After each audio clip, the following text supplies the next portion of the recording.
News 18 প্রাইমে আমি রুমেলা এবার যে খবর আপনাদের দেব তাহলে ফ্রি স্কুল স্ট্রিটে এই যে অগ্নিকাণ্ড, এই অগ্নিকাণ্ডের পর প্রশাসনের কড়া পদক্ষেপ। দেখুন এখানে প্রচুর ব্যাঙের ছাতার মতো হোটেল গজিয়ে উঠেছে। একটা বিল্ডিং এ প্রচুর প্রচুর হোটেল, বেনিয়মের অভিযোগ ছিল, আর সেই বেনিয়মের অভিযোগে আজই শহরের 8 হোটেল বন্ধের নোটিশ। কথা বলবো, রৌনক রয়েছেন সঙ্গে। রৌনক, দেখা একেবারেই কড়া পদক্ষেপ প্রশাসনের। ইতিমধ্যে দমকল, কলকাতা পুরসভা, সিএসসি যৌথ অভিযানে গতকাল এবং আজ মিলিয়ে মোট 13টি হোটেলকে সম্পূর্ণ বন্ধের নোটিশ দেওয়া হলো। এই সেই নোটিশ দেখতে পাচ্ছ কলকাতা কর্পোরেশনের বিল্ডিং ডিপার্টমেন্টের তরফ থেকে সার্ভ করা হয়েছে এবং যৌথভাবে অভিযানের পরই কিন্তু এরকম 13টি হোটেলকে বন্ধের নির্দেশ দেওয়া হলো। তোমার একটা হোটেল দেখাবো, এটা হলো মনসুখ গেস্ট হাউস। আমরা দাঁড়িয়ে রয়েছি ফ্রি স্কুল স্ট্রিটে। এই হলো হোটেলের একটাই ঢোকা এবং বেরোনোর রাস্তা। একজন যদি এর ওপর থেকে ওঠে, দ্বিতীয় ব্যক্তি কিন্তু কেউ এই হোটেলের ভেতরে উঠতে পারবে না। এবং দেখানোর চেষ্টা করছি কার্যত হোটেলের যৌথগৃহ, এবং যখন আমরা সেই ছবি দেখাচ্ছি তিনি হোটেলে উঠতে মানা করছেন কারণ তিনি কর্তৃপক্ষ। এবং দেখানোর চেষ্টা করছি যে একেবারে এখানে যৌথগৃহ হোটেলের যেরম ধরনের ছোট ছোট রুম, কোনো রকম ফায়ার সেফটি মেজার্স নেই। যৌথ অভিযান করে তারপরে দেখা যায় হোটেল সম্পূর্ণ বন্ধের নির্দেশ দেওয়া হয়। সেই জায়গায় দাঁড়িয়ে আবাসিকদের এখানে কোথায় সুরক্ষা রয়েছে? কারণ যেটুকু জায়গা, এখানে যদি কোনো দুর্ঘটনা ঘটে আদৌ কি আবাসিকরা এখানে রেস্কিউ হতে পারবে? দীপক দাসকে ছবিটা দেখানোর চেষ্টা করতে বলবো যে কিভাবে দেখো রয়েছে এখানে হোটেলের জানলা খোলা, সেই জায়গা থেকে হাত বাড়ালেই বাইরে বিদ্যুতের তার। একেবারে নিজেদের যে সেফটি মেজার্স হোটেল কর্তৃপক্ষ, সেটার দিকেও কোনো রকম কিন্তু তারা গাই করেনি। এবং অভিযান চালিয়েছে দমকল, কলকাতা পৌরসভা, এবং তাদের যৌথ অভিযানে এই রকম ধরনের হোটেলগুলোকে সম্পূর্ণ বন্ধ করা হয়েছে। সেই জায়গায় দাঁড়িয়ে কোনো রকম দুর্ঘটনা ঘটলে আবাসিকদের দায় কারা নেবে? হোটেল কর্তৃপক্ষ কি নেবে? কারণ যে দুর্ঘটনা দেখা গেল ফ্রি স্কুল স্ট্রিটে, কোনো রকম অগ্নিনির্বাপক ব্যবস্থা যথাযথ ছিল না, ফায়ার এক্সিট ছিল না। সেরকমই এই আরেকটি হোটেল, এখান থেকে কোনো রকমভাবে কিন্তু দুজনও বেরোতে পারবে না। এই জায়গাতেই রমরমিয়ে চলছিল গেস্ট হাউস। এরকমই এই হোটেল মনসুখ গেস্ট হাউস, তাকে কিন্তু ইতিমধ্যে দমকলের তরফ থেকে ক্লোজার নোটিশ দেওয়া হয়েছে। এবং তোমাকে জানিয়ে রাখবো আজ নতুন করে আরও 17টি গেস্ট হাউসের শোকজ নোটিশ দেওয়া হয়েছে। অর্থাৎ তাদের হোটেল কেন বন্ধ করা হবে না, আগামী শনিবারের মধ্যে যথাযথ উত্তর দমকলকে দিতে হবে। এই মির্জা গালি street, free school street, new market সংলগ্ন এলাকায় 500টির কাছাকাছি হোটেল ইতিমধ্যে দমকলের তরফ থেকে শনাক্ত করা হয়েছে। জানা যাচ্ছে যার 90%তে কোনো রকম অগ্নি নির্বাপক যথাযথ ব্যবস্থাই নেই। তাহলে সংখ্যাটা হলো 8 হোটেল বন্ধ আর 17 হোটেলকে শোকজ নোটিশ।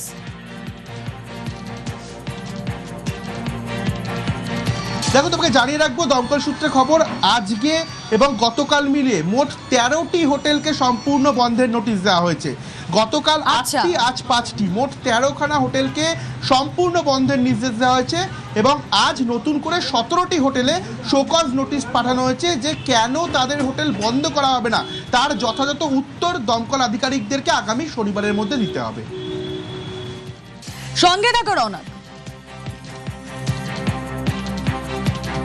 কতগুলো হোটেলকে আপনারা সম্পূর্ণ ক্লোজ করলেন আজকে 8টা ক্লোজ হয়েছে, ওটা কেএমসি তরফ থেকে বলতে পারবেন। 8টা আজকে ক্লোজ হয়েছে, কেএমসি থেকে আছে। তো এই যে হোটেলগুলো, এগুলো দীর্ঘদিন একদম হেডকোয়ার্টারের পাশে, ফায়ার সেফটি লাইসেন্স করেছে আমাদের সমস্ত অডিট হয়েছে, আমরা সমস্ত নোটিশও ধরিয়েছি, সমস্ত কিছু হয়েছে, আমাদের মক ডিল হয়েছে, সব কিছু হয়েছে।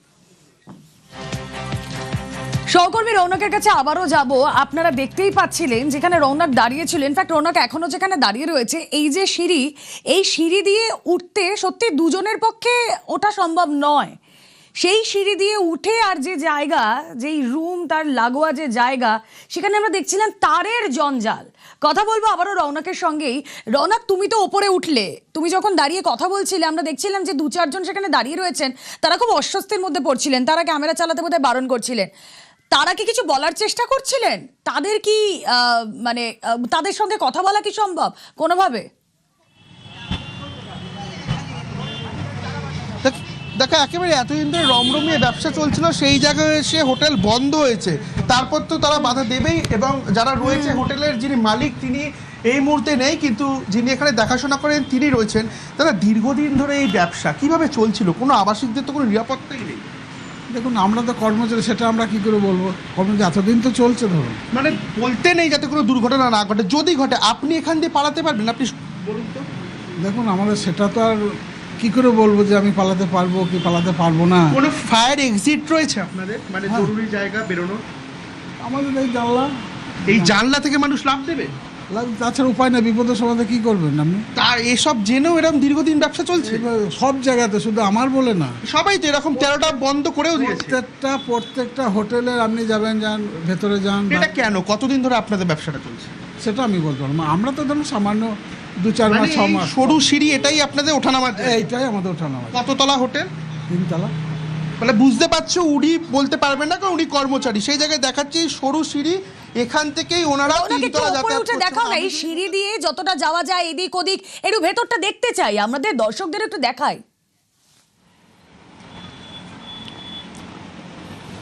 একেবারে তোমাকে দেখাচ্ছে এই যে সিঁড়ি, উনি যেটা বললেন যদি বিপদ ঘটে তাহলে জানলা দিয়ে ঝাঁপ দেবে। তোমার জানলাটা দেখাচ্ছে, এখানে কোনো কিন্তু জানলার কাজ বা কিছু নেই। সামনে দেখতে পাচ্ছ পুরো তার, যে রাস্তার তারে জঞ্জাল, যে কোনো সময় কিন্তু অঘটন ঘটতে পারে। এবং অন্যদিকে যে সিঁড়ি তোমাকে দেখাচ্ছি, এই সরু সিঁড়ি দিয়েই কোনো মতে আমরা উপরে উঠে যাচ্ছি, যার কোনো ফায়ার সেফটি কোনো কিচ্ছু কিন্তু এখনো এখানে দেখতে পাচ্ছি না। আর যত ওপরের দিকে যাওয়া যাচ্ছে ছোট ছোট রুম, এখানেই কিন্তু একবারে রমরমিয়ে চলতো ব্যবসা। অন্যদিকে দেখো আরো একটা জায়গায় যেখানে রয়েছে জানলা, জানলার প্রায় 70% ব্লক করে রাখা হয়েছে, বিভিন্ন ধরনের কাপড় আসবাবপত্র দিয়ে রাখা হয়েছে। এবং পাশে যে জানলা, সেই জানলারও কি বেহাল দশা। এইভাবে আবাসিকরা এখানে এসে নাকি থাকবে, বা এই হোটেল ব্যবসা যখন রমরমিয়ে চলছে, কোথায় আবাসিকদের সুরক্ষা? আবাসিকদের সুরক্ষার কিছু নেই। সবথেকে গুরুত্বপূর্ণ বিষয় তোমায় দেখাবো, এই হোটেলে কিন্তু কোনো ছাদ নেই, কোনো ছাদ এই হোটেলে নেই। অর্থাৎ যেখান থেকে উঠলাম, যদি কোনো দুর্ঘটনা ঘটে সেখান থেকেই আমাকে নেমে চলে যেতে হবে। এখানে এসে সম্পূর্ণ ব্লক এই হোটেল। এই যে ছোট ছোট রুম, রুমের তুমি যদি দৈর্ঘ্য দেখো কার্যত আর একটু হলে মাথা ঠেকে যাবে।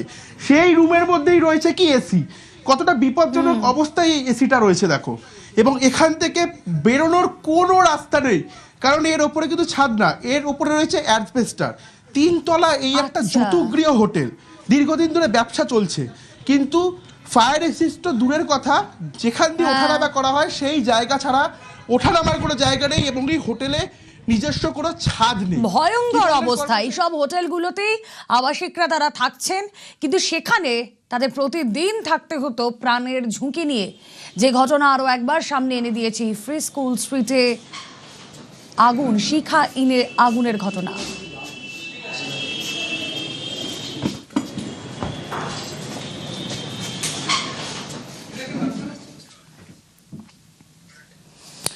হাওড়া স্টেশন লাগোয়া হোটেলগুলো, সেখানে অভিযান, দমকল এবং পুরসভার যৌথ অভিযান। হাওড়ায় নজরে হোটেলের অগ্নি সুরক্ষা, বিদ্যুৎ সংযোগ বেনিয়ম দেখলেই কড়া পদক্ষেপের হুঁশিয়ারি।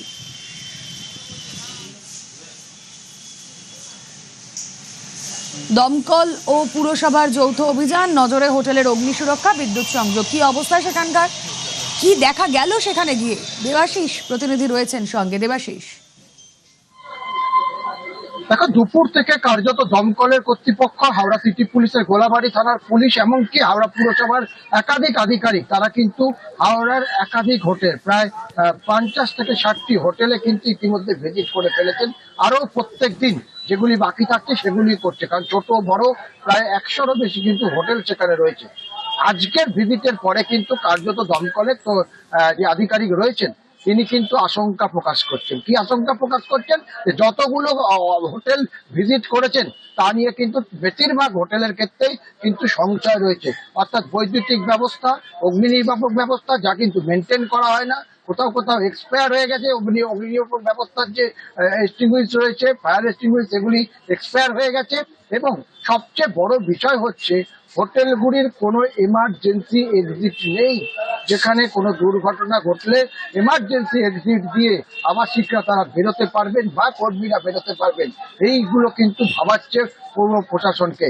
ইতিমধ্যেই পুরসভার তরফ থেকে রাজ্যের প্রতিমন্ত্রী, অর্থাৎ পুর প্রতিমন্ত্রী উমেশ রায়, তিনি কিন্তু পরিষ্কার জানিয়ে দিয়েছেন যে এই হোটেলগুলির এই ব্যবস্থাগুলি সম্পূর্ণ ওকে নয়, দেবাশিস। যেগুলো তাদেরকে তো আমরা বারবার করে অ্যাওয়ারনেস করছি যে যে লোকগুলো এখানে এসে থাকছে, ইনসিডেন্ট যদি হয় তাহলে সে কোথা দিয়ে বেরোবে, কোথা দিয়ে বেরোলে সে বাঁচতে পারবে, সেই জায়গাটাতে তাকে কোনো লোক থাকবে না, তার নিজের চেষ্টায় সে বেরোবে সেখান থেকে। যদি সেরকম করে সাইনেজ করা না থাকে বা রূপে গিয়ে দেখলাম রূপটা পুরো লক অ্যান্ড কি করা রয়েছে। আর বেরোনোর জায়গা নেই, ওদিকেও বেরোতে পারবো না, এদিকেও আসতে পারবো না, ওখানটা আমি ব্লক ছিল। সেগুলো বারবার অ্যাওয়ারনেস করছি আমরা, যে অন্তত রুটটা খুলে রাখুন, ওপেন করে রাখুন। দিকে দিকে বেনিয়ম তা রুখতে করা হুঁশিয়ারি পুরমন্ত্রী অগ্নিমিত্রা পালের। কেএমসির বোরোতেও অলরেডি এরকম একটা টিম আগে থেকেই গঠন করা ছিল, তাদেরকেও আমরা গতকাল থেকে নামিয়ে দিয়েছি। তারা বিভিন্ন জায়গায় যাচ্ছেন এবং আমরা একটা লিস্ট বানিয়ে দিয়েছি এসওপি, এটা আছে কিনা টিকমার্ক, এটা আছে কিনা টিকমার্ক, এটা আছে কিনা টিকমার্ক, যেগুলো নেই 4-5টা সঙ্গে সঙ্গে হোটেল নার্সিংহোম যা হবে পুরো সিল, কোনো আর সেকেন্ড চান্স দেবার কোনো বিষয় নেই। যদি এই ধরনের বিষয় জানাবার থাকে কোন নার্সিংহোম, আমরা ফোন নাম্বার এক্সপোজ করব না, রিভিল করব না, পরিচয় সেটা পাবলিকের সামনে যাবে না, কিন্তু আপনারা জানান যে কোন কোন বিল্ডিং, কোন কোন নার্সিংহোম, কোন কোন হোটেল এইভাবে ইলিগাল বানানো হয়েছে, আপনারা আমাকে জানান, আমরা আমাদের দপ্তর থেকে অ্যাকশন নেব।